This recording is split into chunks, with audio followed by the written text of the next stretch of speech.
Luke's Gospel, chapter 19. I'm reading from verse 28. మీరందరూ మీ Bible తెరిచి చూడాలని ప్రభు పేరిట మనం వచ్చేస్తున్నాను. యేసు మాటలు చెప్పి యెరూషలేమునకు వెళ్ళవలనని ముందు సాగిపోయిను. ఆయన ఒలీవల కొండ దగ్గర ఉన్న బెత్పెగే బేతనియా అను గ్రామముల సమీపమునకు వచ్చినప్పుడు తన శిష్యులనిద్దరిని పిలిచి, మీరు ఎదుటనున్న గ్రామమునకు వెళ్ళుడి, అందులో మీరు ప్రవేశింపగా కట్టబడి ఉన్న ఒక గాడిద పిల్ల మీకు కనబడును. దాని మీద ఏ మనుష్యుడును ఎన్నడూ కూర్చుండలేదు. దానిని విప్పి తోలుకొని రండి. ఎవరైనాను మీరెందుకు దీన్ని విప్పుచున్నారని మిమ్మల్ని అడిగిన ఎడల అది ప్రభువునకు కావలసి ఉన్నదని అతనితో చెప్పుడని చెప్పి వారిని పంపెను. భూమి మీద జరిగిన అతి ప్రాముఖ్యమైన సంఘటనలు, అంటే పరలోక సంబంధమైనవి. అతి ప్రాముఖ్యమైన సంఘటనలో అతి శక్తివంతమైనది ఏంటంటే యేసుక్రీస్తు వారి యొక్క సిలువ, యేసుక్రీస్తు వారి యొక్క మరణము, భూస్థాపన, పునరుద్ధరణ. ఇవి it is the greatest heavenly act happened on earth. ఆయన జన్మ కూడా కాదు, ఇట్స్ నాట్ ఈవెన్ క్రిస్మస్ కంటే కూడా అతి ఉన్నతమైన పరలోక సంబంధమైన కార్యము భూమి మీద యేసుక్రీస్తు వారి యొక్క మరణ, భూస్థాపన, పునరుద్ధానములు. So the death, burial and resurrection of the lord Jesus, the cross, సిలువ క్రైస్తవ జీవితం అంతటికీ ప్రాముఖ్యమైన మైల్ స్టోన్ లాంటిది. చరిత్ర అంతటికి కూడా యేసుక్రీస్తు వారు సిలువలో చనిపోవటం అనేదే చరిత్ర అంతటికీ, మానవ జాతి అంతటికి కూడా గొప్ప విమోచనను తీసుకొని వచ్చిన అద్భుతమైన సందర్భం. సో పరలోక సంబంధమైన కార్యము భూమి మీద జరిగిన వాటిలో అతి శ్రేష్టమైనది, అతి గొప్పది ఏంటంటే యేసుక్రీస్తు వారి యొక్క మరణ, భూస్థాపన, పునరుద్ధానములే. దాన్ని ఒక మాటలో సిలువ కార్యం అంటున్నాను. క్రొత్త నిబంధనలో 4 సువార్తలు, మొదటి 4 సువార్తలు మత్తయి, మార్కు, లూకా, యోహాను, 4 సువార్తలు. మీ బైబిల్లో కూడా అంతే కదండి, 4 సువార్తలు. 4 సువార్తల్లో మొత్తం 89 అధ్యాయాలు ఉన్నాయి. 89 chapters in 4 Gospels. So I wanted to bring to your notice what the Holy Spirit is emphasizing. ఈ సువార్తలలో పరిశుద్ధాత్ముడు ఎక్కువగా ఆయన ప్రస్తావించిన సంఘటన. సో మొదటి అనగా ఈ 4 సువార్తలలో మత్తయి, మార్కు, లూకా, యోహాను సువార్తల్లో 4 సువార్తలు కలిపి 89 అధ్యాయాలు, 89 chapters. 89 అధ్యాయాలలో 4 అధ్యాయాలు మాత్రమే యేసుక్రీస్తు వారి యొక్క జన్మను గురించి రాయబడ్డాయి. Only 4 chapters are on the birth of Jesus. 89 అధ్యాయాల్లో 4 అధ్యాయాలు. మనం ఎక్కువ జరిపేది 4 అధ్యాయాల పండుగ. ఏంటది? Christmas. It's about the birth of Jesus. 4 అధ్యాయాలు మాత్రమే 89 అధ్యాయాలు యేసుక్రీస్తు వారి జన్మను గురించి. మిగిలిన 85 అధ్యాయాలు యేసుక్రీస్తు వారు ఈ భూమి మీద జీవించిన 3.5 సంవత్సరాలు, 30 సంవత్సరాలు. మిగిలిన 85 అధ్యాయాలు ఆయన భూమి మీద జీవించిన 33.5 సంవత్సరాలు, లేకపోతే ద ఫస్ట్ 30 years. ఈ మిగిలిన జీవితం అంతా, అంటే ఆయన జన్మ తర్వాత జీవించిన జీవితం అంతా కూడా ఒకే ఒకసారి మాత్రం ఆయన 12 సంవత్సరాలప్పుడు జరిగిన చైల్డ్హుడ్ సంఘటన ఒకసారి మాత్రమే మెన్షన్ చేయబడింది. సో 89 అధ్యాయాలలో 4 అధ్యాయాలు యేసుక్రీస్తు వారు భూమి మీద జీవించిన సంవత్సరములన్నీ 33.5. 30 years తర్వాత పరిచర్యలోకి వచ్చాడు. 3.5 సంవత్సరాలు పరిచర్య చేశాడు. ఆ తర్వాత ఆయన సిలువలో మరణించి వెళ్ళిపోయాడు. సో ఈ 89 అధ్యాయాల్లో 4 అధ్యాయాలు ఆయన జన్మను గురించి, ఆయన చైల్డ్హుడ్ గురించి, మొదటి 30 సంవత్సరాల జీవితాన్ని గురించి 4 అధ్యాయాలు రాయబడ్డాయి. The whole 30 years of Jesus life, the birth of Jesus and the childhood of Jesus and 30 years of his life, 4 అధ్యాయాలు. మిగిలిన 85 అధ్యాయాలంతా కూడా మిగిలిన 3.5 సంవత్సరాల యేసు ప్రభు పరిచర్య. 3.5 years of ministry in 85 chapters.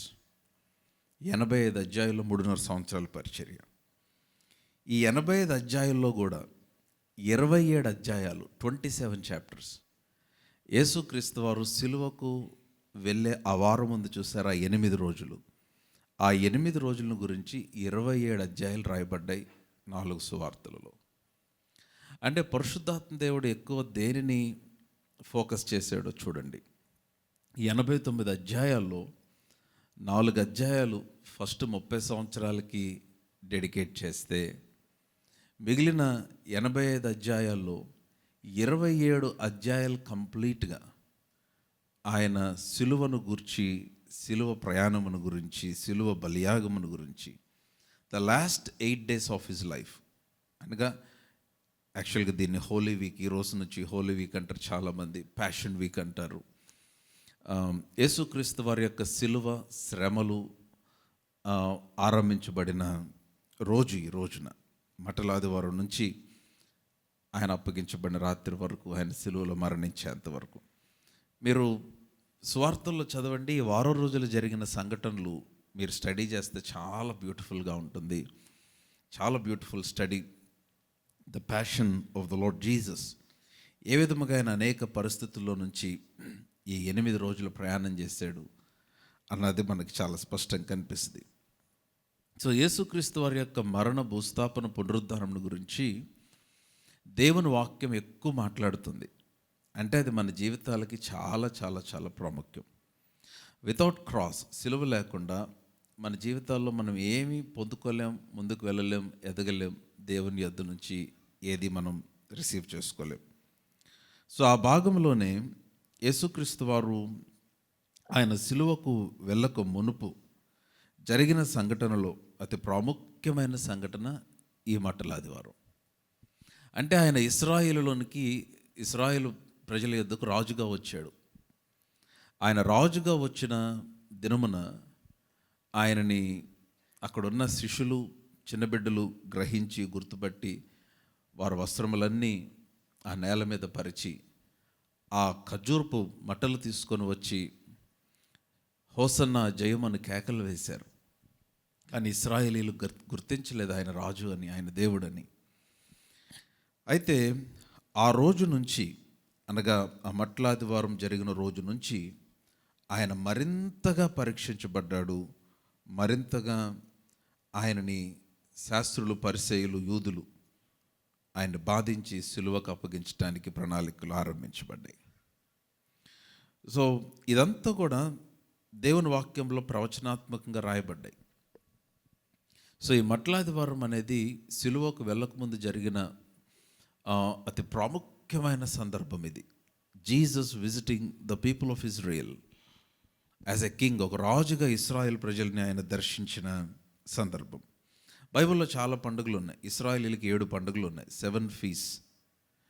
వాటిలో యేసుప్రభు వారు కొన్ని పండుగల్లో పాలు పొందాడు. మొదటి పండుగ పస్కా పండుగ.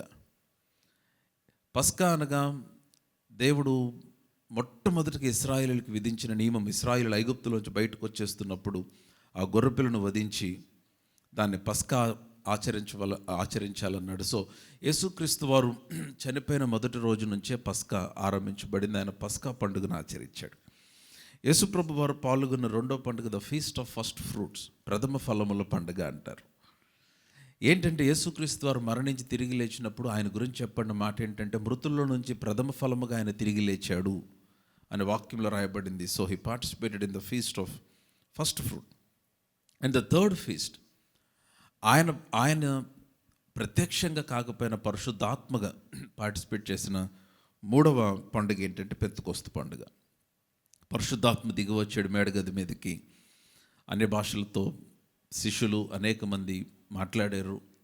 And Pentecost was the birth day of Jesus. యేసుక్రీస్తు వారు జన్మించిన దినము పెంతెకోస్తు పండుగ దినము. ఆమేన్. అయితే మరొక పండుగ జరగవలసి ఉన్నది. ఆ పండుగ కోసం మనందరం ఎదురు చూస్తున్నాం. ఆ పండుగ పేరు ద ఫీస్ట్ ఆఫ్ ట్రంపెట్స్. దాన్నే బూరల పండుగ అన్నారు.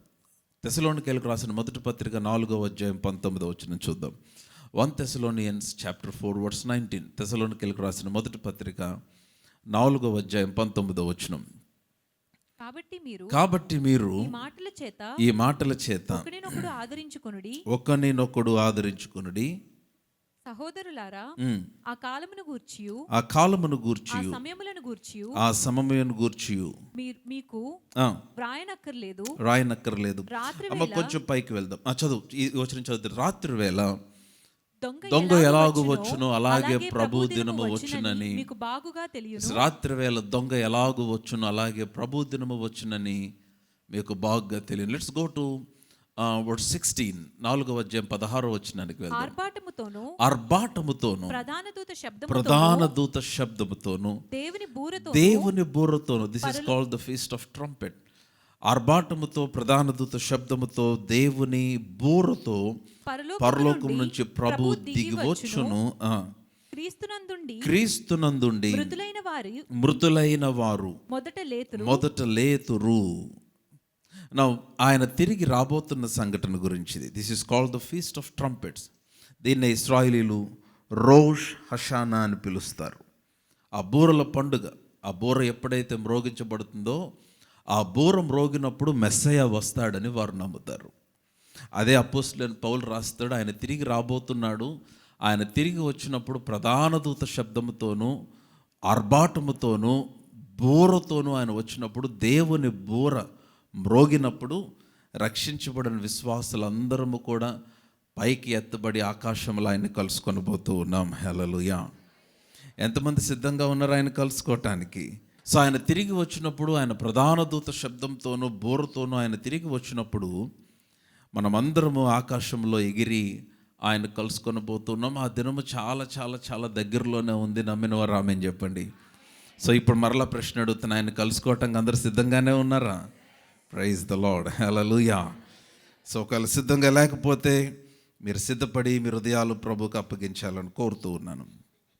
సరే, యేసుక్రీస్తు వారు ఆయన యెరూషలేములోనికి ఆయన విజయోత్సవ ఊరేగింపుతో వచ్చాడు. The triumphal entry of Jesus into Jerusalem. అది మట్టల ఆదివారం. ఆయన వచ్చినప్పుడు జరిగిన సంఘటన ఏంటి? ఆయన వచ్చిన డేట్, ఆయన వచ్చిన కరెక్ట్ తారీఖు, లేకపోతే ఆయన వచ్చిన కాలం ఏంటి?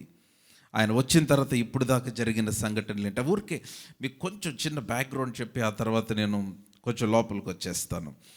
సో ముందు జకరియా గ్రంథం 9వ అధ్యాయం చూద్దాం. The prophecy of N young profit. ఆ దినాలలో ఒక యవ్వన ప్రవక్త బ్రతుకున్నాడు. ఆయన ప్రవచించాడు ఈ దినమును గూర్చి. 9వ అధ్యాయము 9వ వచనం. జకరియా గ్రంథము 9వ అధ్యాయము 9వ వచనం. సియోను నివాసులారా బహుగా సంతోషించుడి. అందరం ఆ మాట చెప్దాం, బహుగా సంతోషించుడి. కొంచెం సంతోషంగా చెప్దాం, బహుగా సంతోషించుడి. ఆ తర్వాత మాట, యెరూషలేము నివాసులారా ఉల్లాసముగా ఉండుడి. అందరం చెప్దాం, ఉల్లాసముగా ఉండుడి. Rejoice greatly O daughter of Zion, O daughter of Jerusalem. మీరు ఉల్లాసించుడి, బహుగా సంతోషించుడి. ఎందుకని? నీ రాజు నీతిపరుడును రక్షణ గలవాడును దీనుడునై గాడిద పిల్లను ఎక్కి నీ యొద్దకు వచ్చుచున్నాడు. హల్లెలూయా. సో ఇది జకరియా ప్రవచించిన ప్రవచనం. సియోను నివాసులారా సంతోషించండి, యెరూషలేము నివాసులారా ఉల్లాసముగుండండి. నీ రాజు నీతిపరుడు రక్షణ గలవాడై దీనుడై వచ్చుచున్నాడు. నా ఈ 3 మాటలు చాలా బలమైనవి. నీ రాజు నీతిపరుడు, he was a righteous king. And ఆ తర్వాత రక్షణ గలవాడు అన్నమాట, అంటే he is coming to save you, నిన్ను రక్షించటానికి వస్తున్నాడు. ఆ తర్వాత మాట, అతడు దీనుడై గాడిద పిల్లను ఎక్కి నీ యొద్దకు వచ్చుచున్నాడు.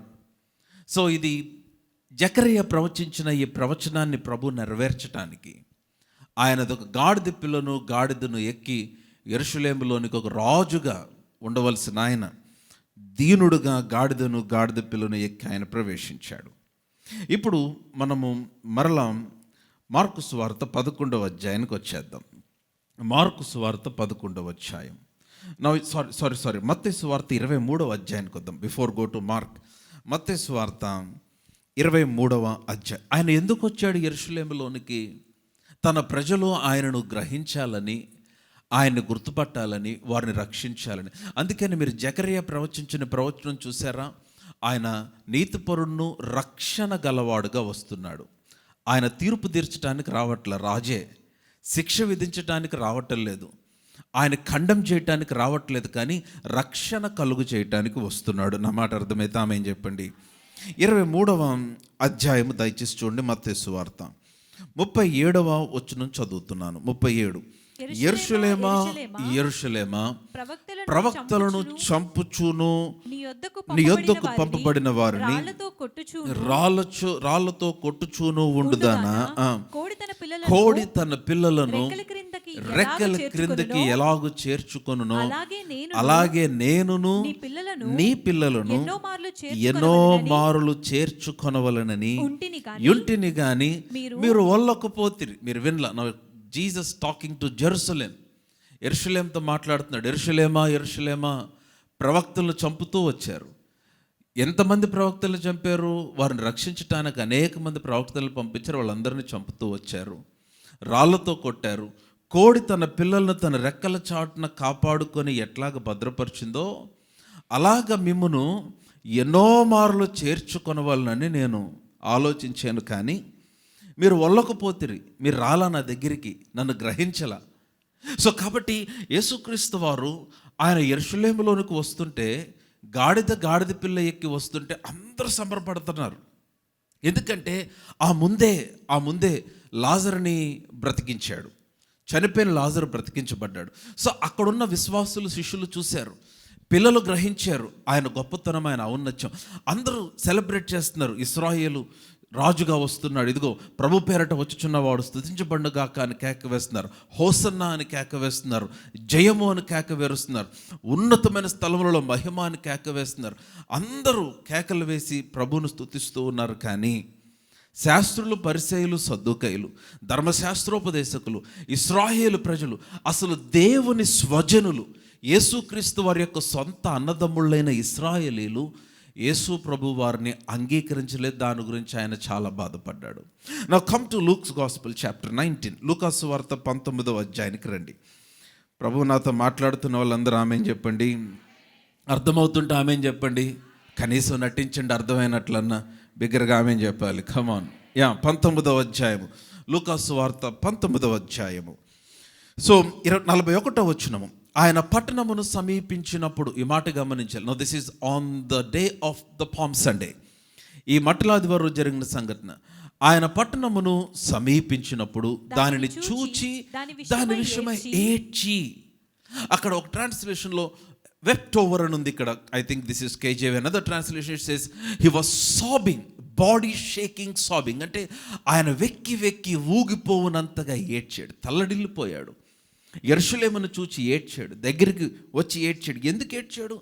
వైల్ ఎవ్రీబడి వాజ్ సెలబ్రేటింగ్, పెద్ద పండగ వాతావరణం ఉంది, కేకలేస్తున్నారు, మట్టలు తీసుకొచ్చారు, బట్టలు పరిచారు, శిష్యులు, పిల్లలు అందరూ యూదుల రాజా నీకు స్తోత్రం అని కేకలు వేస్తా ఉంటే ఆయన ఏడుస్తున్నాడు. ఎందుకు ఏడుస్తున్నాడు?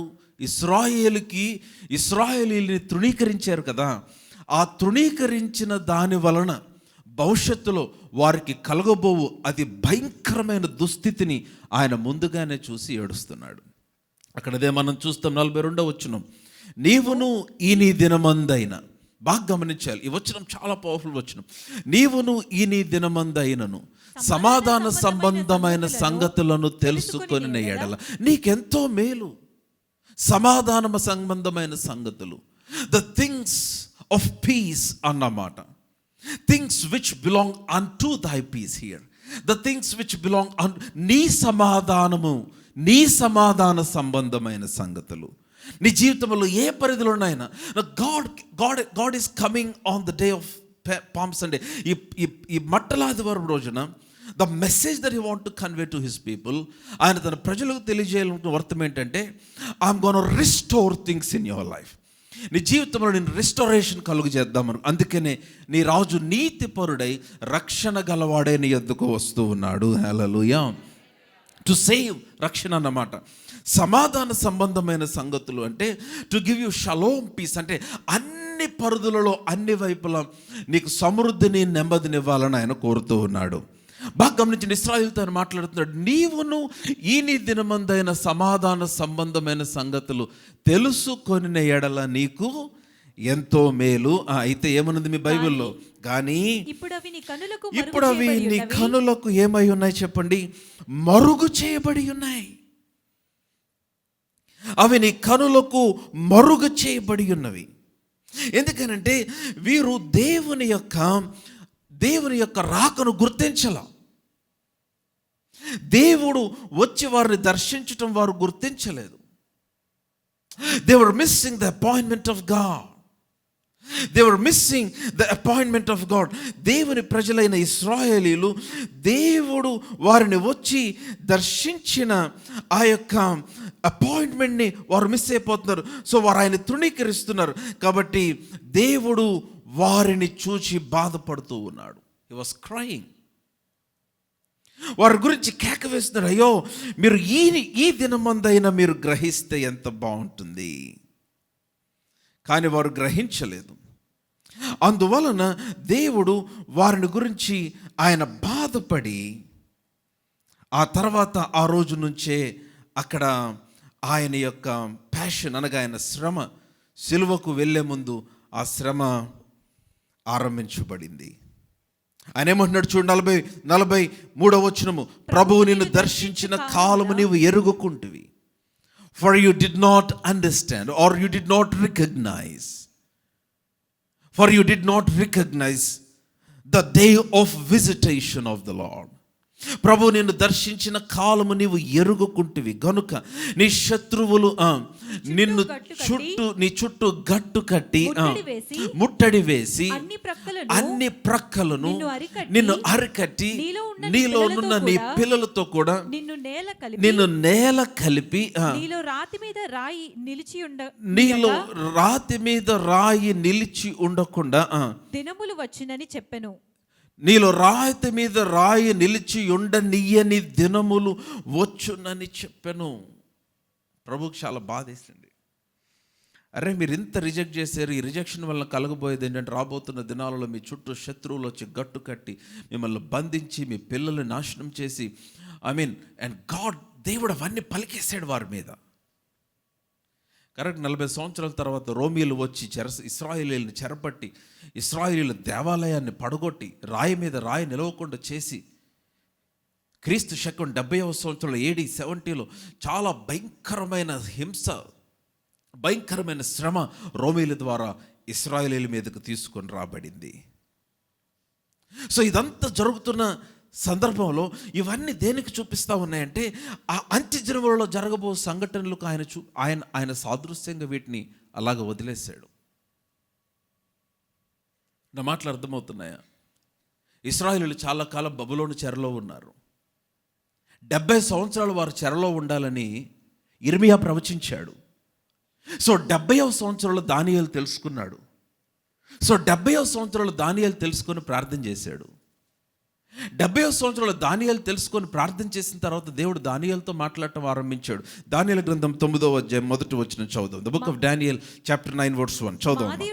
మాదీయుడగు అహష్వేరోషు యొక్క కుమారుడైన దర్యావేషు కల్దీయులపైన రాజాయను అతని ఏలుబడిలో మొదటి సంవత్సరమందు దానియేలును నేను యెహోవా తన ప్రవక్తయగు ఇర్మియాకు సెలవిచ్చి తెలియజేసినట్టు యెరూషలేము పాడుగా ఉండవలసిన 70 సంవత్సరములు సంపూర్ణమైనవని గ్రంథముల వలన గ్రహించి తిని. And then he began to pray. ఆ తర్వాత వచ్చి నుండి చూస్తే అతడు గ్రహించి దానియేలు ప్రార్థన చేయటం ఆరంభించాడు. The king of Persia. ఆ తర్వాత ఏమైపోయిందంటే ఇంకా ప్రార్థన చేస్తూ ఉంటే దేవుడు మాట్లాడటం ఆరంభించాడు. మీరందరూ నాతోనే ఉంటే ఆమె చెప్పండి. Are you all following? Right. 20వ వచనం చూడండి, 9వ అధ్యాయం. నేను ఇంకా పలుకుచూ ప్రార్థన చేయుచు, దానియేలు ప్రార్థన చేస్తూ ఉన్నాడు. పవిత్ర పర్వతము కొరకున్న దేవుడైన యెహోవా ఎదుట హీ వాస్ ప్రేయింగ్. నేను ఆ వచనాలను చదవట్లేదు, ఆ మాటలన్నీ. పవిత్ర పర్వతం అంటే ఈస్ టాకింగ్ అబౌట్ అగైన్ యెరూషలేము కొరకు ఇంకా ప్రార్థన చేస్తున్నాడు. ప్రభా ఇది ఎప్పుడు బాగుపడుతుంది, ఐ వాంట్ అండర్స్టాండింగ్. ఎందుకంటే యెరూషలేము యొక్క దేవాలయం మరలా తిరిగి కట్టబట్ట ఆరంభించిందంటే మీరు రెడీ అయిపోవచ్చు, ఆయన తిరిగి రాబోతున్నాడు అని. ఆమేన్, హల్లెలూయా. అంటే ఇశ్రాయేలు కొరకు మరి ముఖ్యంగా. సో మీరు ఇక్కడ బాగా గమనించండి. సో అడుగుతున్నప్పుడు and then God began to speak. I'm reading verse 24. బాగా గమనించండి. తిరుగుబాటును మాన్పుటకు, మీరు బాగా గమనించాలి, తిరుగుబాటు మాన్పుటకు, పాపము నివారణ చేయుటకు, దోషము నిమిత్తం ప్రాయశ్చిత్తము చేయుటకు, యుగాంతము వరకుండునట్టి నీతిని బయలుపరచుటకు, దర్శనమును ప్రవచనమును ముద్రించుటకు, అతి పరిశుద్ధ స్థలమును అభిషేకించుటకు, నీ జనమునకు పరిశుద్ధ పట్టణమునకు 70 వారములు విధింపబడెను. దానియేలు దావీదుకు చెప్పాడు. దేవుడు దానియేలుకు చెప్పాడు. ఏమని చెప్పాడంటే, దానియేలు I have fixed 70 weeks for the people of Israel. ఇస్రాయేలీల యొక్క, నేను ఈ వచనాలు ఎందుకు చెప్తున్నానంటే అది పామ్ సండేకి ఎట్లా కనెక్ట్ అయిందో చెప్పడానికి నేను ప్రయత్నం చేస్తున్నాను. ఇస్రాయేలీలు మరలా తిరిగి కట్టబట్టడానికి, ఇస్రాయేల్ మరలా రెస్టోర్ అవటానికి, పరిశుద్ధ స్థలం మరలా తిరిగి రెస్టోర్ అవటానికి 70 weeks నిర్ణయించాడు. 70 వారములు. మీరు గమనించాల్సిన విషయం ఏంటంటే, యూదుల లేకపోతే ప్రొఫెటిక్ క్యాలెండర్, దేవుని యొక్క ప్రవచన కాలమానం ప్రకారం ఒక వారం వచ్చి 7 సంవత్సరాలు. 1 week ఈజ్ 7 years. సో 70 వారములు అని అంటే 70 × 7 490 సంవత్సరాలు, 490 years. మీకు గుర్తుందా, యాకోబు రాహేల్ని ప్రేమించాడు. ఎంతమందికి తెలుస్తా ఆమేన్ చెప్పండి. రైట్. లాబాను దగ్గరికి వెళ్ళాడు, రాహేలు కోసం 7 సంవత్సరాలు కొలువు చేశాడు. కానీ యాకోబు ఎవరి నుంచి పెళ్లి చేశాడు? లేయా నుంచి పెళ్లి చేశాడు, అక్క నుంచి పెళ్లి చేశాడు. సరే, పెళ్ళి అయిపోయింది. మరుసటి రోజు తెలుసుకున్నాడు, ఏంటి నన్ను ఇంత మోసం చేసావు, నేను రాహేల్ కోసం వస్తే నాకు లేయాని ఇచ్చావు ఏంటి మామ అంటే, అప్పుడు మామగారు లాబాను ఒక మాట అన్నాడు, ఆమె కొరకు కూడా ఆమె వారమును నీవు పూర్తి చేస్తే నీకు రాహేలును కూడా ఇస్తాను అన్నాడు. ఆమె వారమును పూర్తి చేస్తే. ఆ తర్వాత చూస్తే యాకోబు మరి 7 సంవత్సరములు రాహేలు కొరకు కొలువు చేశారు. అంటే ఒక వారం is equal to 7 years according to the prophetic calendar. 1 week is 7 years. So 70 వారములలో వారమునకు 7 సంవత్సరములు చొప్పున 490 సంవత్సరములు ఇశ్రాయేలు యొక్క రెస్టోరేషన్ కొరకు నిర్ణయించబడింది. నా మాటలు అర్థమైతే ఆమేన్ చెప్పండి. సో మీరు అక్కడ చూస్తే 24వ వచనంలో ఎందుకు అంటే ఏం చేయటానికంటే, పాప నివారణ చేయటానికి, తిరుగుబాటు మాన్పటానికి, వారి దోషమును ప్రాయశ్చిత్తం చేయటానికి, వారిని మరలా అభిషేకించటానికి, పరిశుద్ధ స్థలమును అభిషేకించటానికి 70 weeks అంటే 490 years. ఇప్పుడు 25వ వచనం చూడండి. యెరూషలేమును మరలా కట్టించవచ్చునని ఆజ్ఞ బయలుదేరిన సమయం మొదలుకొని, బాగా గమనించాలి 25వ వచనం, యెరూషలేము మరలా కట్టించవచ్చును అని ఆజ్ఞ బయలుదేరిన సమయం మొదలుకొని అభిషక్తుడు అగు అధిపతి వచ్చు వరకు 7 వారములు పట్టునని స్పష్టముగా గ్రహించుము. 7 వారములు. మరలా అగైన్ హియర్. ఆ తర్వాత చూడండి, 7 వారములు పట్టణాన్ని స్పష్టంగా గ్రహించదు. 62 వారములు తొందరగల సమయములు యందు పట్టణపు రాజవీధులను కందకములను మరలా కట్టబడును. రోమీయులు వచ్చి క్రీస్తు శకం 70వ సంవత్సరంలో యెరూషలేము దేవాలయాన్ని పాడు చేశారు. ఆ తర్వాత ఎస్తేరు కాలము, ఆ తర్వాత నెహెమ్యా కాలము, ఎజ్రా నెహెమ్యాల టైంలో ఆ దినములలో ఉన్న రాజు, ఆ పారసీకుల రాజు యెరూషలేము మరలా తిరిగి కట్టొచ్చు అన్నప్పుడు నెహెమ్యా ఏ విధంగా దేవుని మందిరాన్ని కట్టడం ఆరంభించాడు. ఎజ్రా నెహెమ్యాలు కలిసి ఎట్లాగా వీరందరూ మరలా మందిరమును కట్టడం ఆరంభించి, ఎప్పుడైతే మరలా తిరిగి మందిరం కట్టబడచ్చు అన్న ఈ కాలం అంతటిని జాగ్రత్తగా మీరు వచనాలు చదివితే, ఎస్తేరు గ్రంథము, నెహెమ్యా గ్రంథము మీరు చదివితే ఖచ్చితంగా ఏ దినమున మరలా యెరూషలేము కట్టబడచ్చు అన్న డేట్స్ కనిపిస్తాయి మనకు అక్కడ. నెహెమ్యా గ్రంథంలో చాలా క్లియర్గా నీసాను మాసం అని కనిపిస్తుంది, అంటే ఏప్రిల్ మంత్. ఇవన్నీ కనిపిస్తాయి. ఈ డేట్స్ అన్ని కరెక్ట్గా చూస్తే మీరు చూడండి, 25వ వచనం బాగా గమనించండి. యెరూషలేము మరలా కట్టింపవచ్చునని ఆజ్ఞ బయలుదేరే సమయం మొదలుకొని ఎన్ని వారాలు? 7 వారాలు. ఆ తర్వాత 62 వారాలు, అంటే 69 వారాలు, 69 weeks. కానీ దేవుడు 70 weeks చెప్పాడు ఇశ్రాయేలీయుల యొక్క రెస్టోరేషన్ కోసం. కానీ ఇక్కడ 69 weeks కనిపిస్తుంది. అంటే 1 week మిస్ అయింది, అంటే 7 సంవత్సరాలు మిస్ అయిపోయినాయి.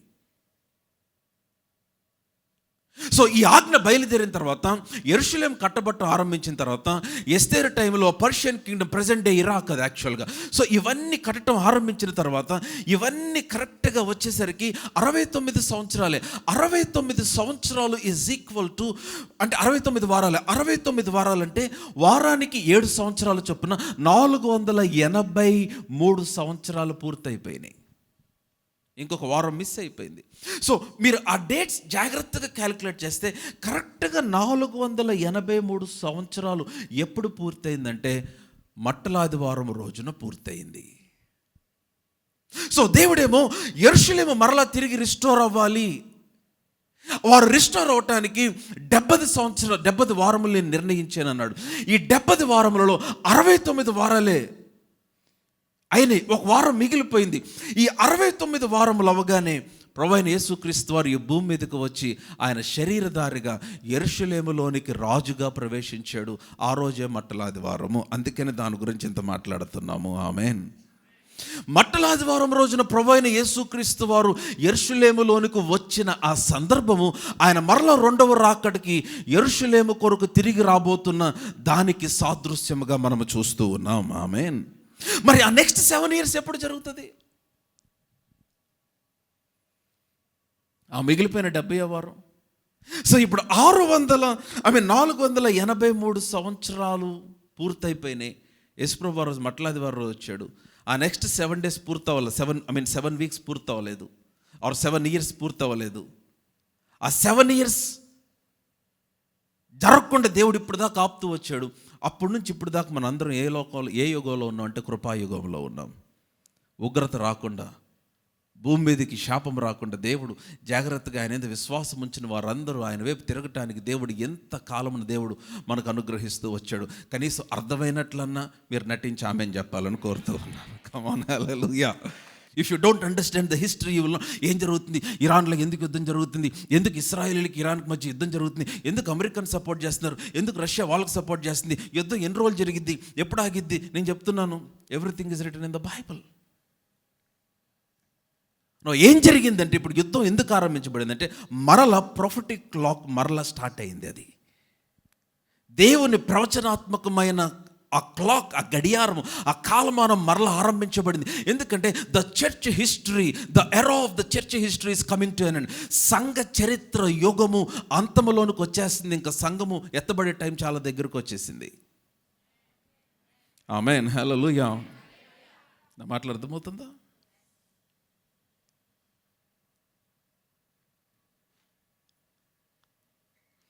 ఒక్క మాటలో నేను దాన్నంతా సమ్మరైజ్ చేస్తాను. ఇశ్రాయేలీయులు తిరిగి కట్టబట్టడానికి 70 వారాలు, 70 weeks. వారానికి 7 సంవత్సరాలు, 490 సంవత్సరాలు. అంటే 490 సంవత్సరాలు అంటే యెరూషలేం మరలా తిరుగుబట్టి కంప్లీట్గా రిస్టోర్ అయిపోతే ప్రభు వచ్చేస్తాడు. అది ఆయన చెప్పాడు. కానీ 69 వారాలే అయినాయి. కరెక్ట్గా 69 వారం దగ్గర దేవుడు ప్రాఫిటిక్ క్లాక్ ఆపేశాడు. ఎందుకంటే మనందరి రక్షణ కొరకే. నా మాట అర్థమైతే ఆమె చెప్పండి. వారు ఇంకా ఆయన తృణీకరిస్తూ వచ్చారు. సో ఈ 69 వారాలకి అంటే 483 సంవత్సరాలు అయినాయి. ఆ రోజున ఆయన యెరూషలేములోనికి ప్రవేశించాడు. ఆ లాస్ట్ 7 years ఆయన సస్పెండ్ చేశాడు. ఆ లాస్ట్ 7 years శ్రమల కాలం. ఈ శ్రమల కాలంలో మనం ఉండం. That's future, but that's not our future. అది మన భవిష్యత్తు కాదు. ఆమేన్. ఆయన రక్తంలో కడుగుపడ్డాం, రక్షించబడ్డాం, ఆయన విశ్వాసం ఉంచాం, మనం ఎత్తబడతాం. మనం ఎత్తబడిన తర్వాత ఆ చివరి వారము అనగా 7 సంవత్సరాలు ఆరంభించబడుతుంది. భయంకరమైన శ్రమలు. ఆ శ్రమలలోనే 3.5 సంవత్సరాల కాలం అవ్వగానే ప్రభు దిగి వస్తాడు తన ప్రజలైన ఇశ్రాయేలుల కొరకు. ఆ తర్వాత మిగిలిన 3.5 సంవత్సరాలు మహాశ్రమలు ఉంటాయి. అబ్బా, అసలు ఆ శ్రమల కాలం గురించి ప్రకటన గ్రంథంలో చదిలో ఆ లాస్ట్ వీక్ అనగా 7 years గురించి ప్రకటన గ్రంథంలో మెన్షన్ చేయబడింది. ఆమేన్. నా మాటలు అర్థమైంది ఇప్పుడు? సో ఇప్పుడు ఇక లాస్ట్ వీక్ ఎప్పుడైనా స్టార్ట్ అవ్వచ్చు. ఆ లాస్ట్ వీక్ స్టార్ట్ అయ్యే ముందు ర్యాప్చర్ వచ్చేస్తుంది. ర్యాప్చర్ అంటే క్రీస్తు ఆగమనం, మనందరం ఎత్తబడే ఒక సందర్భం. సో రాకడికి సూచనలు ఉంటాయి కానీ ర్యాప్చర్కు సూచనలు ఉండవు. సో రాకడ సూచనలు మీరు గమనించి ర్యాప్చర్కు సిద్ధపడాలి. అది నేను అనేది. You understand what I'm speaking? ఆయన ఖచ్చితంగా తిరిగి వస్తాడు. మనం ఖచ్చితంగా ఆయనతో పాటు పరలోకంలో ఉండబోతూ ఉన్నాం. సో ఆయన ఎప్పుడైనా రావచ్చు. సో ఆయన వచ్చే ముందే ఆ మెస్సయ అప్పేర్ అవటానికి జరుగుతున్న ప్రిపరేషన్స్ ఇదంతా ప్రపంచం అంతటా కూడా. నేను చెప్తున్నా, ఇంకా పరిస్థితులు ప్రతికూలం అవుతాయి, ఇంకా భయాన్ని కలిగించే వార్తలు వినపడతాయి. మీరు న్యూస్ ఓపెన్ చేస్తే గుడ్ న్యూస్ అన్నది ఏమైనా వినిపిస్తుందా? ఏమైనా చదువుతున్నారా? చదివితే నాకు ఒకటి చూపియండి. గుడ్ న్యూస్ కనపడే ఒకే ఒక ప్లాట్ఫామ్ ఇదే, దేవుని వాక్యమే. హల్లెలూయా. నేను చెప్తున్నాను, ఈ యుద్ధమును గురించిన సమాచారాలు అవ్వచ్చు, ప్రతికూల పరిస్థితులు అవ్వచ్చు, నేను చెప్తున్నాను ఇప్పుడు వినపడుతున్న ఈ భయంకరమైన వీటన్నిటి మధ్యలో ఈ బాగా చీకటిగా ఉన్న ఈ దినముల మధ్యలో నువ్వు ధైర్యంగా నిలబడాలంటే నీకు దేవుని వాక్య సహవాసం చాలా చాలా చాలా అవసరమై ఉన్నది. దేవునితో సహవాసం లేకపోతే, వాక్య సహవాసం లేకపోతే, నేను చెప్తున్నాను, వినబడుతున్న వార్తలకు, జరుగుతున్న సంఘటనలకు నీ హృదయం కరిగిపోతుంది, భయమునకు లోనైపోతావు, పడిపోయే ప్రమాదము ఉంది. అందుకని we need the word of God. So ఇప్పుడు జరుగుతున్న ఈ సంఘటనలు, ఇప్పుడు ఉన్న ఈ పరిస్థితి ఏ విధముగా ఈ మట్టల ఆదివారమున లేకపోతే దేవుడు తన వాక్యములు రాయబడిన సంఘటనలకు ఎట్లాగ రిలేట్ అవుతాయి? నేను చెప్తున్న, సడన్గా పరిస్థితులు మారిపోతే బాగా చదువుకున్న వాళ్ళు జ్ఞానం లేని వారికి బిహేవ్ చేయటం చూస్తాం మనం త్వరలో. సంపన్న స్థితి కలిగిన వారు ఏమి లేని వారుగా చూస్తాం త్వరలో. మొదటి వారు కడపటి వారు అవుతారన్నాడు వాక్యంలో, కడపటి వారు మొదటి వారు అవుతారన్నాడు. అంత్యదినములు ఇవన్నీ జరుగుతాయి. పేరు ప్రఖ్యాతులు కలిగిన వారు ఏమి లేని వారుగా మార్చబట్టం చూస్తాం. ఎన్నిక లేని వారిని దేవుడు పైకి లేపటం కూడా చూస్తాం. దేనికి ఉపయోగపడిన వారిని దేవుడు వాడుకోవటం కూడా చూస్తాం మనం. కమ్ ఆన్, హల్లెలూయా. ప్రపంచమంతా ప్రతికూల పరిస్థితుల్లోకి వెళ్ళిపోయినా నీవు స్థిరముగా దేవుడు నిన్ను కాపాడునట్లుగా దేవుడు నీ పక్షంగా తన కృపను కనపరచడం కూడా చూస్తాం మనం. హల్లెలూయా. సో దేవుడు ఆ విధముగా ఆయన ఆ రోజున యెరూషలేములోనికి ప్రవేశించి ఆయన సిలువకు వెళ్ళే ముందు ఆయన ఆ 6 దినములు జరిగిన సంఘటనలన్నిటిని గురించి and then he began to explain Mark, Luke, John, Matthew, మరి ముఖ్యంగా లూకాసు వార్తలో చాలా చాలా చాలా స్పష్టంగా ఒక్కొక్క సంఘటన మనకు కనిపిస్తుంది. దీన్ని అవన్నీ వివరిస్తే సమయం సరిపోదు. ఆయన వస్తాడు, ఎవరు అంగీకరించరు, అక్కడి నుంచి దేవాలయంలోనికి వెళ్తాడు, కొరడా తీసుకొని వారందరిని కొడతాడు, ఆ వ్యాపారం చేయించిన వారిని తోలివేస్తాడు, క్రీస్తుని గురించి మీరు ఏమనుకుంటున్నారని వారిని ప్రశ్నిస్తాడు. బాగా గమనించాలి, పస్కా పండుగ ఎలా జరిగేది? ఒక ఏడాది మగపిల్లను అనగా ఒక సంవత్సరపు వయసున్న గొర్రెపిల్లను తీసుకొని 5 రోజులు పరీక్షించాలి. దానికి ఏదైనా లోపం ఉందా, ఏదైనా మచ్చ ఉందా, ఏదైనా డాగు ఉందా, 5 రోజులు పరీక్షించి అది నిర్దోషమైన గొర్రెపిల్ల నిర్ధారించిన తర్వాత దాన్ని వధించి దాని మాంసమును తింటారు. అది పస్కా పండుగ. యేసుక్రీస్తు వారు ఈ రోజు నుంచి 5 రోజులు పరీక్షించబడతాడు, గుడ్ ఫ్రైడే వరకు. ఆ రోజున అదే జరిగింది. ఆ పస్కా పండుగ వరకు ఆయనలో ఏ దోషమో ఎవరు కనుగొనలేకపోయారు. ఆయనలో ఏ మచ్చ కనుగొనలేకపోయారు. ఆయన నిర్దోషమైన గొర్రెపిల్లగా కలువరి సిలువలో మనందరి కొరకు ఆయన వధించబడ్డాడు. హల్లెలూయా. సో వారందరి యొక్క విడుదల, ఇశ్రాయేలు విడుదల కొరకు ఆయన ఆ రోజున ప్రవేశించాడు. That's what I'm trying to explain. ఇశ్రాయేలు విడుదల కొరకు ఆయన రావటమే కాదు, అన్ని జనులందరి యొక్క విడుదలను కూడా ఆయన దాంట్లో ప్రవచనాత్మకంగా ఉంచి ఉన్నాడు. మనకు కొంచెం అర్థమవటం నిర్గమకాండ అనుకోద్దాం. I just try to compare what happened when God delivered the people of Israel from Egypt. ఐగుప్తులోంచి ఇస్రాయేల్ బయటకు తీసుకొని వచ్చినప్పుడు ఏ విధముగా దాదాపు 10 తెగుళ్ళు ఇస్రాయేలీల కొరకు ఐగుప్తు మీదకి దేవుడు పంపించాడు తన ప్రజలను విడిపించడానికి. 10 తెగుళ్ళు. అందులో 9వ తెగులు ఏంటంటే కటిక చీకటి. No this parallels our days now. ఇప్పుడు మనం నివసిస్తున్న దినాలకే అవన్నీ కూడా సంకేతముగానే కనిపిస్తే మనకి 10వ అధ్యాయం దయచేసి చూడండి. నిర్గమకాండము 10వ అధ్యాయము 21వ వచనం. నిర్గమకాండం 10:21 చదవమ్మా. అందుకు యెహోవా మోషేతో ఆకాశము వైపు నీ చెయ్యి చాపుము, ఐగుప్తు దేశము మీద చీకటి చేతికి తెలియనంత చిక్కని చీకటి కమ్మున నేను. చూసారా, చీకటి చేతికి తెలియనంత చీకటి. ఇది ఒక తెగులు. ప్రభు పంపించిన 10 తెగులలో ఒకటి. మోషేతో దేవుడు మాట్లాడుతున్నాడు, నీ ఆకాశము తట్టు చాపు, ఐగుప్తు దేశం మీదకి చీకటి పంపించబోతూ ఉన్నాను. ఎంత చీకటి? చేత్తో పట్టుకోగలిగినంత చీకటి. అంటే ప్లీజ్ అండర్స్టాండ్, చేత్తో పట్టుకోగలిగినంత చీకటి, a thick darkness. Hallelujah, come on loud hallelujah. అంటే it was a supernatural darkness. చేతికి తెలియనంత చీకటి. చదవమ్మా వర్స్ 22. మోషే ఆకాశము వైపు తన చెయ్యి ఎత్తినప్పుడు ఐగుప్తు దేశమంతయు 3 దినములు గాఢాంధకారమాయెను.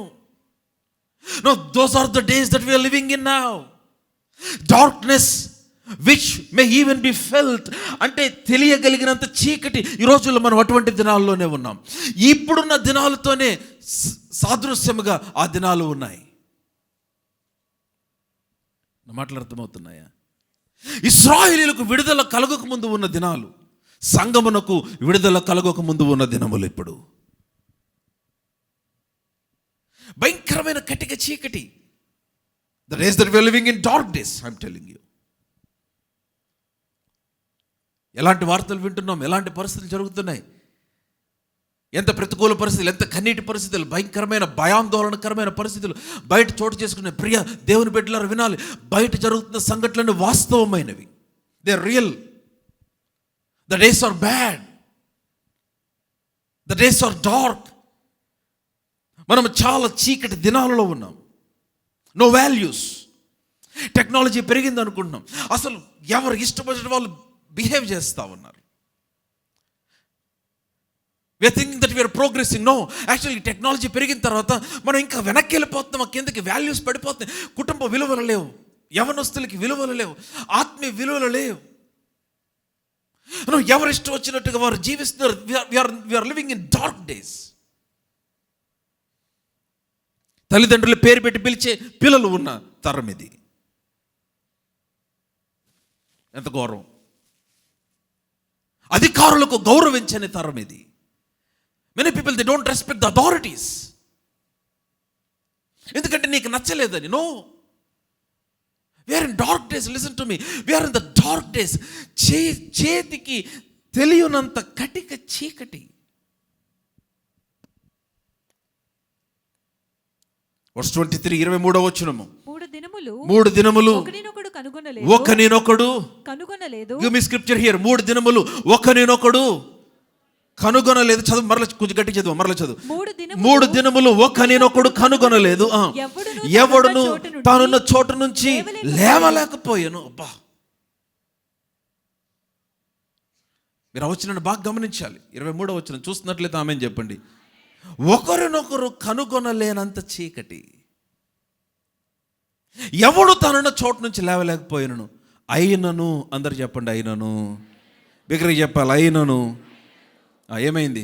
ఇశ్రాయేలీయులకు అందరికీ వారి నివాసములలో వెలుగు ఉండెను. హల్లెలూయా, కమ్ ఆన్ హల్లెలూయా, ఎలౌడ్ హల్లెలూయా. నేను చెప్తున్నాను, బయట పరిస్థితులు ప్రతికూలంగా ఉండొచ్చు, బయట చీకటి ఉండొచ్చు, బయట భయమును కలిగించే ఉండొచ్చు, బయట కన్నీటి పరిస్థితులు ఉండొచ్చు. క్రీస్తునందు విశ్వాసం ఉంచినవాడు, క్రీస్తు రక్తం చేత కడుగుబడిన వాడు, నేను చెప్తున్నాను, వాక్య సహవాసము కలిగిన వాడు, దేవునికి తన జీవితం అప్పగించుకున్న వాడు ఎలా ఉంటాడు? అతడు కదలని స్థిరమైన పర్వతము వలె దేవుడు వారిని స్థిరపరుస్తాడు. 112వ కీర్తనలో ఏమని రాయబడింది? అట్టివాడు దుర్వార్తకు జడియడు అన్నమాట. అట్టివాడు తన మనసు స్థిరముగా ఉంటుంది యెహోవాను ఆనుకొని. బాగా వినాలి. If you are not committed to God, if you are not committed to church, if you are not committed to the fellowship, if you are not committed to prayer and walk with God, దేవునితో సహవాసం, ప్రార్థన, సంఘము, సహవాసము, వీటితో నీకు సంబంధం లేకుండా బ్రతుకుతూ ఉన్నట్లయితే నేను చెప్తున్నాను, ఈ అంత్య దినములో నువ్వు తొలగిపోయే ప్రమాదము ఉంది. ఒకరినొకడు కనుగొనలేనంత చీకటి, కానీ ఇశ్రాయేలులకు అందరికి వారి నివాసములలో వెలుగు కలిగెను. హల్లెలూయా. And all the children of Israel had light in their dwellings.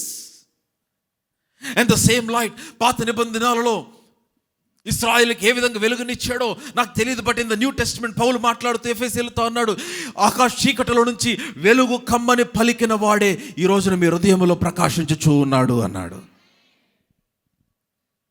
The same God who said, let there be light from darkness, the one who commanded light from the darkness, is the same one that's living in you, that is shining in your heart. నీ హృదయములో ప్రకాశించినాడు. అందుకని ఏమన్నాడు? మృతుల నుంచి మీరు లేవాలి, నిద్రించుచున్న నీవు మేలుకో, మృతుల మధ్యలో నుంచి నీవు లేవాలి అన్నాడు. నేను చెప్తున్నాను, అంత్య దినములలో సాతాను చేసే అతి భయంకరమైన మోసం ఏంటో చెప్పమంటారు? వినాలనుకుంటే ఆమెన్ చెప్పండి. 2 భయంకరమైన మోసాలు చేస్తాడు. 2 భయంకరమైన పాపాలు ఉన్నాయి అంత్య దినమాల్లో. Sexual immorality and greed for money అంత్య దినాల్లో 2 sins. కానీ సాతాను చేసే 2 డిసెప్షన్స్, 2 భయంకరమైన మోసం ఏంటి తెలుసా? నెంబర్ 1, మొదటి మోసం ఏంటంటే నువ్వు ఒంటరిగా బతకటమే శ్రేష్టమని మోసం చేస్తాడు. ఇండిపెండెన్సీ, ఒంటరిగా బతకటమే శ్రేష్టం. దానికి చాలా పేర్లు పెడతారు ఈ జనరేషన్. ఇండిపెండెంట్గా ఉండటం, ఇండివిజువల్గా ఉండటం, ఎవడి మీద ఆధారపడకుండా బ్రతకటం. ఇంక మీ పేర్లు నాకు తెలియదు, మరి జెన్జీ పెట్టే పేర్లు. కమాన్, నాకెవరు అవసరం లేదు అన్న ఒక అవగాహనలో మనుషుల్ని బంధించేస్తాడు. అది మోసం. ఒంటరిగా బ్రతకటానికి నీ మైండ్ని కన్విన్స్ చేస్తాడు. అది మోసం. నువ్వు ఒంటరిగా ఉంటే దాడి చేయటానికి అనుకూలంగా ఉంటావు. నువ్వు దాడికి గురైపోతావు. అందుకని ఈ కాలం పిల్లలు, యవనస్తులు మీరు చూస్తే వాళ్ళు ఒంటరిగా ఉండటానికి ఇష్టపడతారు. ఇంటికి వెళ్తే గదిలో ఒంటరిగా ఉంటారు, బయటకు వస్తే 10 మందిలో కూడా ఒంటరిగానే ఉంటారు. ఎక్కడికి వెళ్ళినా ఒంటరిగానే ఉన్నాం అనుకుంటారు. ఎవరిని కదిలిచ్చినా పెళ్లి చేసుకుంటావంటే లేదు, నేను ఒంటరిగానే ఉండిపోతానంటారు. I don't know. యవనస్తులే కాదు, సేవకులే కాదు, చాలామంది విశ్వాసులు కూడా నేను ఒంటరిగా ఉంటాను. చర్చి కంటే ఏదో సండే కాబట్టి ఊరికల్లా వచ్చి వెళ్ళిపోతాను పాస్టర్ గారు అంటే, సండే ఏదో చర్చికి వెళ్ళి but we don't meet with people, we don't, I mean సహవాసం వద్దు మాకు, అందరితో కలవటం ఉంటామో, అంత లోపలికి నేను రాలేను. No, it's a deception, I'm telling you. నేను సాతాను సహవాసం నుంచి దూరం చేస్తాడు, సంఘం నుంచి దూరం చేస్తాడు. అంత్య దినాలలో మీరు కాపాడుకోవాల్సింది ఏదైనా ఉందంటే సంఘ సహవాసమే. మీ ధైర్యాన్ని, మీ విశ్వాసాన్ని బలపరిచేది కేవలం సంఘ సహవాసమే. ఆ దినము సమీపించిన కొలది, పౌలు రాస్తున్నాడు, ఆ దినము సమీపించిన కొలది మీరు సమాజంగా కూడట మానద్దు అన్నాడు.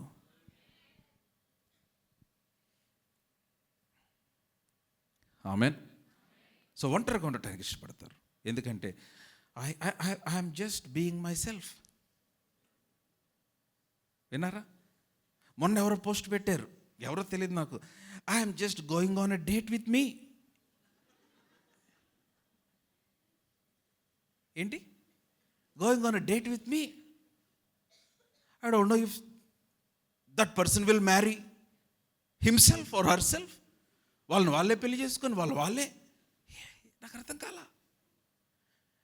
And I did not find any biblical base.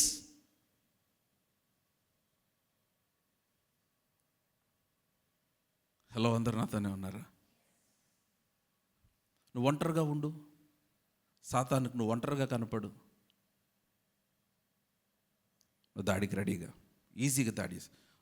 నువ్వు ఒక నలుగురు, if you have a 4 praying friends and faith friends, మంచి ఫెయిత్ కంపెనీ, ఒక 4-5 నువ్వు ఎప్పుడు కనపడతావు అంటే I mean you have that fellowship, not just ఫిజికల్గానే కాదు. నేను చెప్తున్నాను, వాడు నేను అంత ఈజీగా నీ దగ్గరికి రాలేడు. అందుకనే వాడు నేను ఒంటరి చేయాలని కోరుకుంటున్నాడు.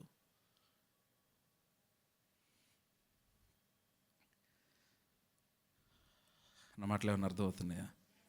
Are you all with me? So చాలామంది ఇట్లా ఒంటరిగా ఉండటానికి ఇష్టపడతారు. ఐ డోంట్ నో, మరి ఇంత సైలెన్స్ ఉంది ఇక్కడ, నాకు అర్థం కావట్లా. ఎంతమంది ఉన్నారో అట్లాగా, ఎంతమంది ఉంటున్నారో అట్లాగా. They don't talk with people, they don't talk with father, they don't talk with mother, they don't talk with brother, they don't talk with pastor, or they don't talk with friends. మృతుల మధ్యలో నుంచిలే నిద్రించుచున్న నువ్వు మేలుకో, ప్రభు మాట్లాడుతూ ఉన్నాడు.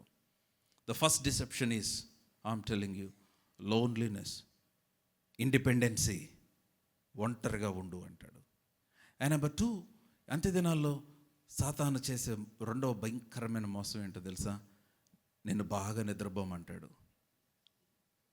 He will give you lot of sleep, fatigue. మీరు ఎప్పుడు గమనించారు ఎక్కువ నిద్రపోతున్నట్టు ఈ మధ్య? ట్రాప్లో ఉన్నారు, జాగ్రత్త. I'm serious. మీరు అటు ఇటు చూస్తున్నారు కొంచెం పక్కన వాళ్ళని. ప్రభు నీతోనే మాట్లాడుతున్నారు కాదు, యాక్చువల్గా మీతో. కొంతమంది అనుకుంటారు వర్తమానం చెప్తుంటే, అబ్బా ఈరోజే రాలేదు ఆయన ప్రభు, అంత మెసేజ్. యాక్చువల్గా నీకు మెసేజ్.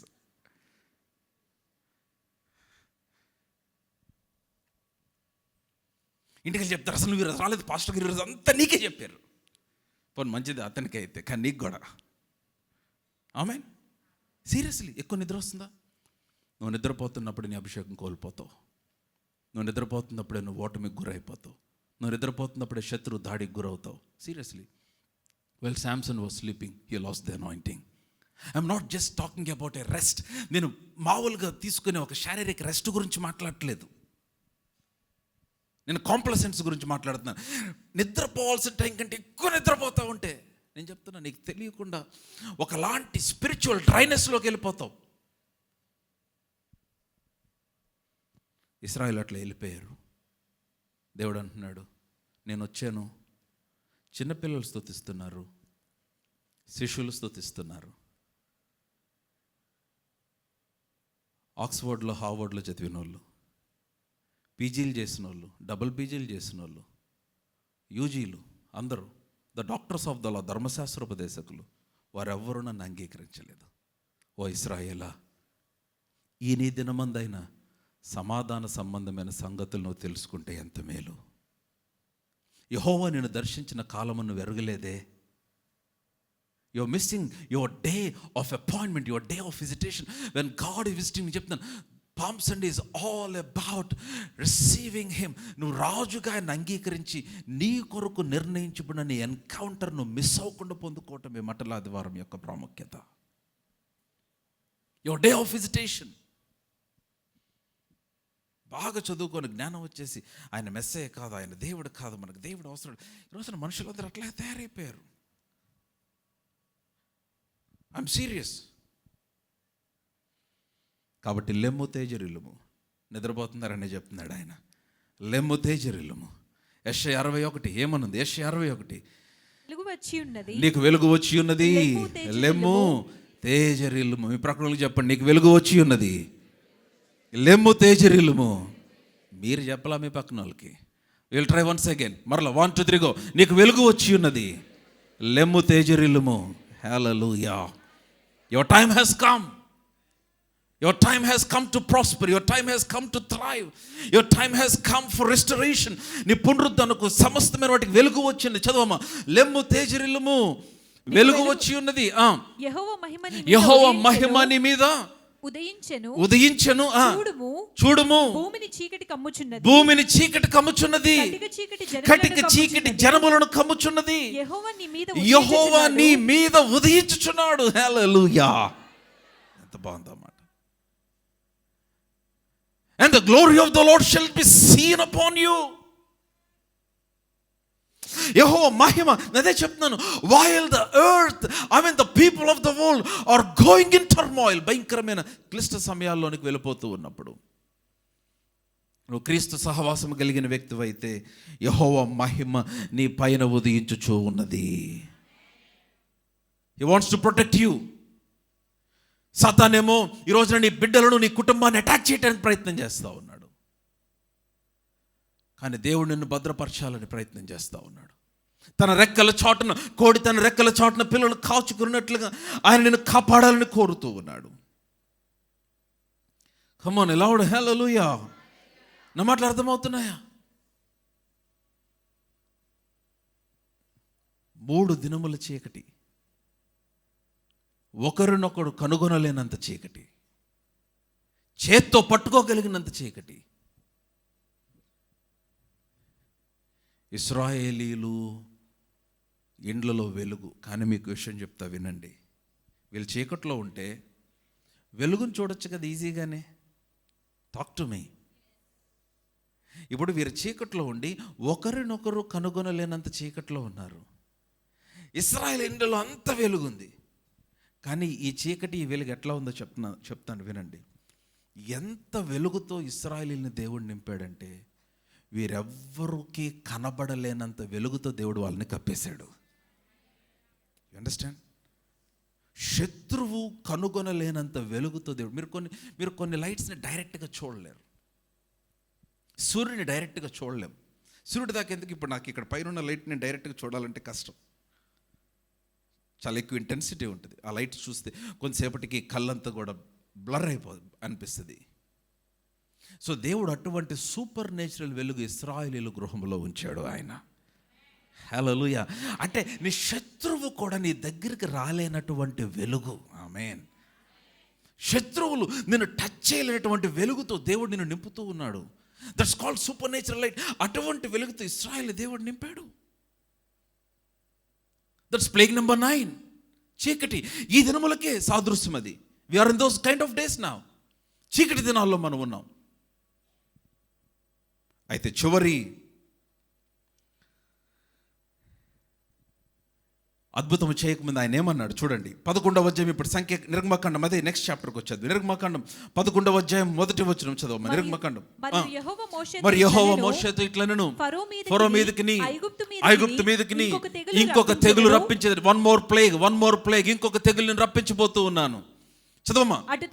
అటు తరువాత అతడు ఇక్కడ నుంచి మిమ్మల్ని పోనిచ్చును. అతడు మిమ్మల్ని పోనిచ్చినప్పుడు ఇక్కడ నుండి మిమ్మల్ని బొత్తిగా వెళ్ళగొట్టును. చదవమ్మా.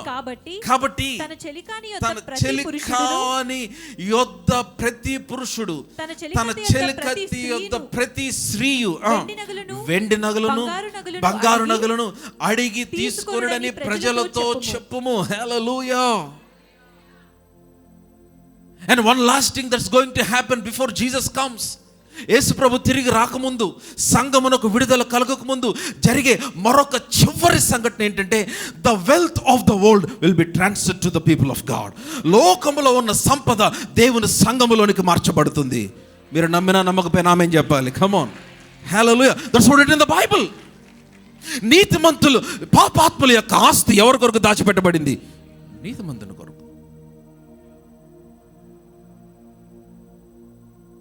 అందుకే చెప్పాను, మొదటి వారు కడపటి వారు అవుతారు, కడపటి వారు మొదటి వారు అవుతారు. కాబట్టి తన చెలికాని యొద్ద ప్రతి పురుషుడు, తన చెలికత్తి యొద్ద ప్రతి స్త్రీ వెళ్ళి ఏమడగలంట? వెండి నగలను బంగారు నగలను అడిగి తీసుకున్నాడని ప్రజలు స్త్రీ యెహోవా ప్రజల ఎడల ఐగుప్తీయులకు కటాక్షము కలుగజేసును. అది కాక ఐగుప్తు దేశంలో మోషే అనే మనుషుడు ఫరో సేవకుల దృష్టికి, ప్రజల దృష్టికి మిక్కిలి గొప్పవాడాయను. హల్లెలూయా. మీ హల్లెలూయా బాలేదు అసలు. కమ్ ఆన్ లౌడ్ హల్లెలూయా. నేను చెప్తున్నాను, now while the earth is covered with darkness. బాగా వినాలి. లోకమంతా చీకటితో నింపబడుతూ ఉండగా, యుద్ధముల గురించిన సమాచారము, భయంకరమైన స్కేర్సిటీ గురించి, ఎనర్జీ లాక్డౌన్ అయిపోద్దా అన్న పరిస్థితులు, వార్తలు, రూమర్స్, ఇంకా ప్రతికూల పరిస్థితులన్నీ బయటకు కనపడతా ఉండగా నేను చెప్తున్నాను, believer, if you are the believer of the lord Jesus, క్రీస్తునందు విశ్వాసం ఉంచిన వ్యక్తివైతే, క్రీస్తుతో సహవాసం కలిగిన వ్యక్తివైతే, క్రీస్తు రక్తంలో కడుగుబడిన వ్యక్తివైతే, you are gonna experience a season of unusual favour. నీవు ఉన్నతమైన కృప కలిగిన కాలము నీ జీవితంలో అనుభవించబోతూ ఉన్నావు. హల్లెలూయా. హల్లెలూయా. నాకు అనవసరం. ఒకవేళ మీకు బాగా చదువుకున్న బుర్రలైతే మీకు అర్థం కాకపోవచ్చు, అంగీకరించకపోవచ్చు, కానీ నేను వాక్యము నమ్మే వ్యక్తిని. లోకమంతా శ్రమ కలుగుతున్నప్పుడు విశ్వాసం ధైర్యంగా ఉండొచ్చు, నీకు కృప కలుగుతుంది. లోకమంతా కన్నీరు కలుగుతున్నప్పుడు విశ్వాసం ధైర్యంగా ఉండొచ్చు, నువ్వు ఫేవర్లో బ్రతుకుతావు. కమాన్. అందరికీ జరిగినట్లుగా నీకు జరగాల్సిన అవసరం లేదు. వాక్య సహవాసం కలిగి జీవించు. యెహోవా ప్రజల ఎడల ఐగుప్తీయులకు కటాక్షము కలుగు చేశాడు, శత్రువులకు కటాక్షం కలుగు చేశాడు. 400 సంవత్సరాల శాలరీ ఒక్క రోజులో ఇవ్వటం స్టార్ట్ చేశారు. 400 years of salary they began to pay in one day. Come on, hallelujah. I am declaring today restoration over your lives in Jesus name. మీరు ఎక్కడైనా మీ డబ్బులు పోగొట్టుకున్నారో యేసు వాళ్ళ మీదకి తిరిగి వచ్చును గాక.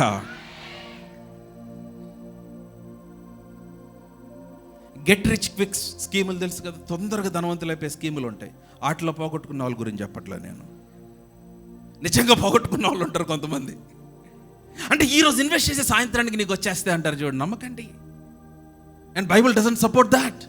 సూపర్ న్యాచురల్ దేవుడు ఇస్తాడు కాదంట్లో. 5 రొట్టెలు 2 చేపలని 5,000 మందికి ఇచ్చాడు. Come on, are you all with me? దేవుడు ఏం ఆశీర్వదిస్తాడంటే, బాగా వినాలి, there is a way in Bible. దేవుని వాక్యంలో ఒక మార్గం ఉంది నువ్వు ధనవంతుడు అవటానికి. It is through your faithful labour and through your tithing.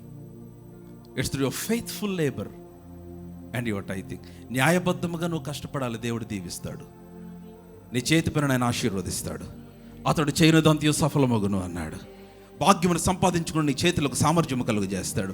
Your faithful labour, God will bless your faithful labour. And number 2, your tithing. Your tithing is very important. మీకు విషయం తెలుసా, నేను ఈ మధ్య స్టడీ చేస్తే తెలుసుకునే విషయం ఏంటంటే, టైథింగ్కి హెబ్రీ భాషలో ఉన్న మాట, రిచ్ అన్న మాటకి హెబ్రీ భాషలో ఉన్న మాట రెండు ఒకటే, same word. The person who is a tither is the one who gets rich. Hallelujah. చాలా మందికి అర్థం కాదు. అబ్రహాము మెల్కీషెదెకుకి దశంభాగం ఇచ్చాడు. యేసుక్రీస్తు వారికి గుర్తు ప్రధాన యాజకుడిగా దశంభాగం ఇచ్చాడు. దేవుడు అబ్రహామును ఆశీర్వదించాడు దశంభాగమును పట్టుకొని. ఆర్ యు ఆల్ విత్ మీ? నూతన నిబంధనలో మనము క్రీస్తునకు ఆ దశంభాగములను సమర్పిస్తూ ఉన్నాం మనం. ఎందుకంటే 10వ భాగం మనది కాదు. Come on, hallelujah. And God will bless your tithing and your faithful labour. సామెతల గ్రంథాలు ఎన్ని వచనాలు ఉన్నాయి? చెడు బుద్ధి గలవాడు వాడు చెడు దృష్టితో త్వరగా ఆస్తికర్త అవ్వాలనుకొని పరిగెడతాడంట. మోసముతో సంపాదించు వాని ఆస్తి నిలవదని వాక్యములు రాయబడి ఉంది.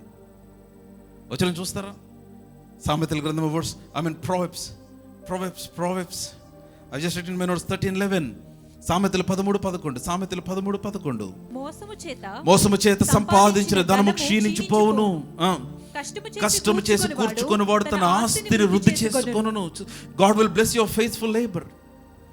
He will never bless your get rich quick scheme. నా మాట వింటున్నట్లయితే ఆమేన్ చెప్పండి. 10:22 ఏముంది సామెతలు?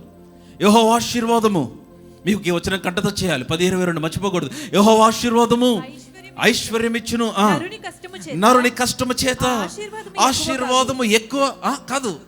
నరుని కష్టం చేత ఆశీర్వాదము ఎక్కువ కాదు. It's God who blesses.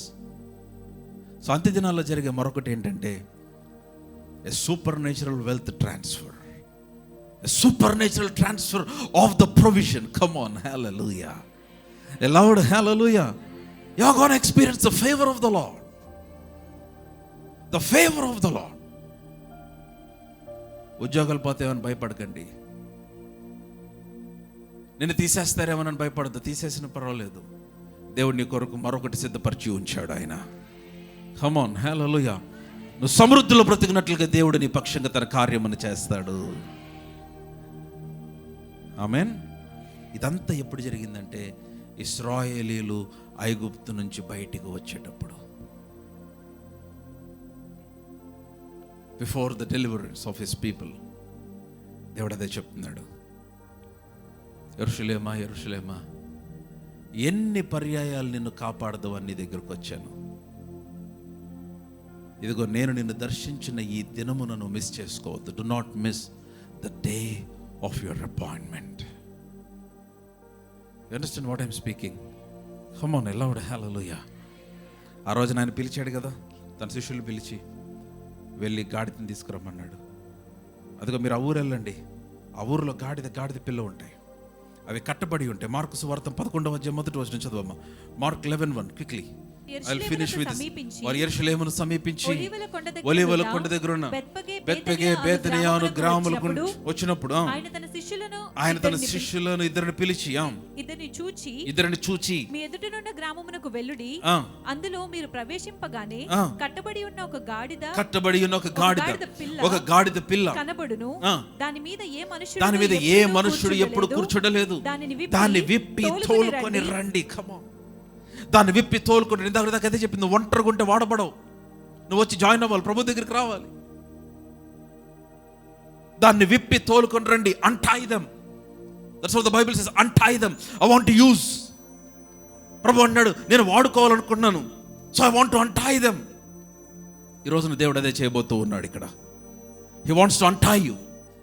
I don't know what you're being tied up with. నువ్వు దేని చేత కట్టబడ్డావు నాకు తెలియదు. It can be unforgiveness, it can be some mental oppression or depression or some ఏదైనా ఒక ఎమోషనల్ హర్ట్స్ లో నుంచి వెళ్ళావేమో, ఏదైనా ఒక ప్రతికూల పరిస్థితుల్లో నువ్వు గాయమును పొంది ఉన్నావేమో.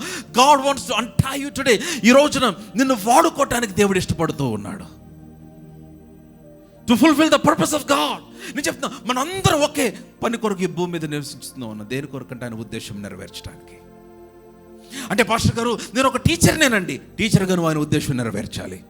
నేను ఒక గవర్నమెంట్ ఎంప్లాయీగా నువ్వు ఆయన ఉద్దేశం నెరవేర్చాలి. నేను ఒక మామూలు బిజినెస్ మ్యాన్ అండి, బిజినెస్ మ్యాన్గా నువ్వు ఆయన ఉద్దేశం. నువ్వు ఎక్కడ ఉన్నా, మీ ఉద్యోగాలు వదిలే సేవ చేయమని నేను అంటున్నా. మీరు ఏ పని చేస్తున్నా, మీరు ఏ డిపార్ట్మెంట్లో ఉన్నా, ఏ ఫీల్డ్లో ఉన్నా, మిమ్మల్ని దేవుడు ఎక్కడ ఉంచాడో అక్కడ మీ ద్వారా దేవుని ఉద్దేశం నెరవేర్చబడాలి. అంటే ఏం చేయాలి పాస్టర్ గారు? ఈరోజు ఇంటికి వెళ్ళి అడుగు, Lord, why did you keep me here? Why did you made మీ?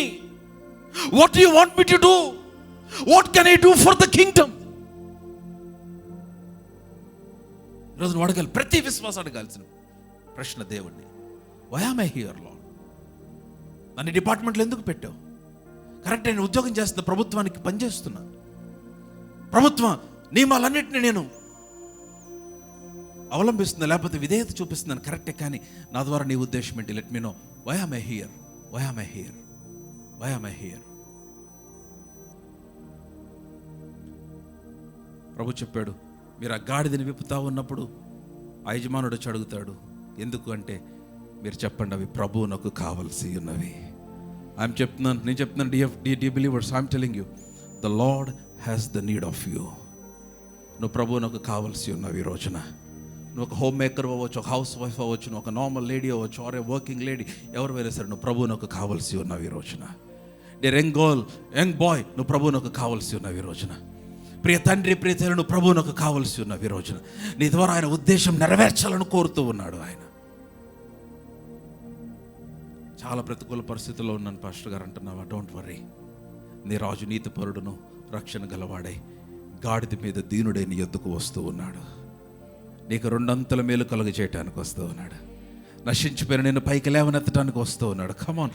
అందుకని వారు కేక వేశారు. ఏమని కేక వేశారు? హోసానా అంటే ఏమనుంది? సేవ్ మీ, నన్ను రక్షించు నాయన, ప్రాస్పర్ మీ, సెండ్ నౌ సాల్వేషన్, ఇప్పుడే రక్షణ పంపించు. 118వ కీర్తన ప్రార్థన ఇదంతా కూడా 118వ అధ్యాయాలు కనిపిస్తుంది కీర్తనల గ్రంథంలో. Send now prosperity. ప్రాస్పెరిటీ అంటే not just money, it includes peace and everything that comes from God. ఈ మట్లాది రోజు నువ్వు కేక వేయాల్సింది, Lord send peace in my life, send salvation to me. నా పిల్లల జీవితంలో, నా కుటుంబ జీవితంలో, నా వ్యాపారాలు నేను చేస్తున్న వాటిలో send peace, send prosperity, send now. ఇప్పుడే నన్ను దర్శించాడు. I want to miss the visitation. నేను ఆ దర్శింపు నేను పోగొట్టుకోవటం నాకు ఇష్టం లేదు నాయన. And God wants to use you. నేను చెప్తున్నా, don't worry about the challenges. నేను చెప్తున్నా, ఎదుట ఉన్న ప్రతి సవాలు దేవుడు అనుమతించండి. దాని అర్థము నువ్వు వాటిని జయిస్తావనే, నువ్వు ఓడిపోతావని కాదు. నువ్వు ఓడిపోతావని కాదు. అది ఎంత పెద్దదైనా నువ్వు జయిస్తావని దేవుడు అనుమతించాడు. Hallelujah. Don't worry about the need that is before you. దానికి తగిన సమకూర్పు దేవుడు నీ కొరకు సిద్ధపరిచి ఉంచాడు. నువ్వు చేయాల్సింది ఒకటే, cut your friendship with fear.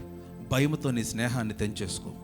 భయంతో స్నేహం చేయొద్దు, భయముతో బ్రతకొద్దు, విశ్వాసముతో బ్రతుకు. దేవుడు నీ కొరకు కార్యాలు చేస్తాడు.